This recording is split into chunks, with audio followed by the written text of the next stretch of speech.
been on staff at the hospital all those years as well. We would not be here today if 20 years ago, the Board of Directors of Glen Cove Hospital didn't look for help. All the money that's been put into Glen Cove Hospital since 1992, most of it is unseen. It's bricks and mortar. It's maintaining the plant. And it's helping us with services. We've expanded our rehab several times. ORs have been redone. Lots of things have been done that you really don't see unless you're there watching it being constructed. So we're not opponents, we're not enemies. We actually have a common goal. But the reality is, as Jeff Kraut said, is that medicine's changing. For many years, the obvious first change has been trauma. If you have a fender bender and someone has an injury, they're not going to take you to any place but a trauma center. It bothers us sometimes, but I feel fine. I can go to my doctor or my local hospital. But there have been lives saved, limbs saved, a lot of grief avoided by taking people to the place that does it best. That's true in cardiac surgery.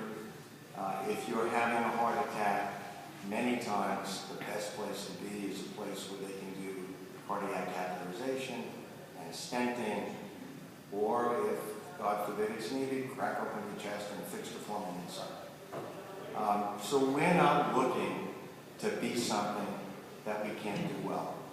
But over the years, we've done many, many things well. Geriatric care, as well as rehabilitation. Lots of things.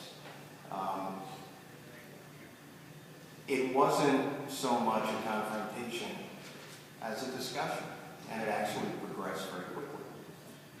Why it took so long is as much our fault as anyone else's.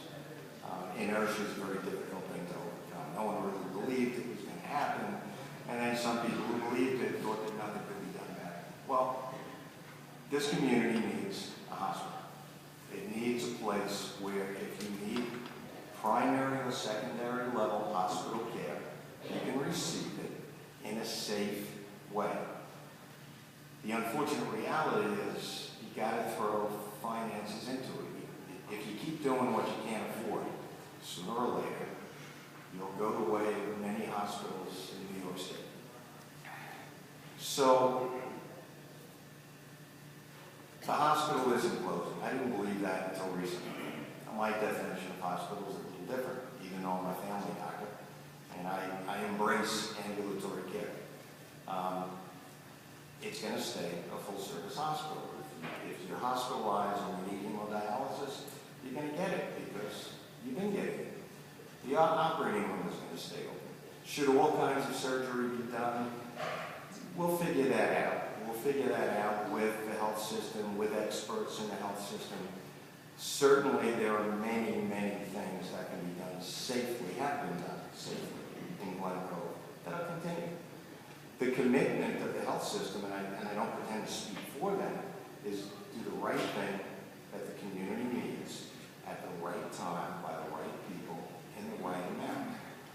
And the burden now, to a great extent, relies upon the physicians who practice in this community, because we don't change easily and we don't always pay attention to the financial realities. As some of you folks realize when you fill the prescription, of course, more than the national debt of Croatia. But we're going to have to learn, and we're going to have to do the right thing for this community. Everyone's on board. You know, I used to hate that to be determined, but that's the reality. It's going to stay open, it's going to stay full service. We'll define what full means down the road. But you're not going to have to go any distance to have primary and secondary hospital care delivered. And we have the assurance of the health system. I certainly believe them. I have no reason to doubt them. They do a real good job, actually, if you look at all the hospitals that are part of the health system.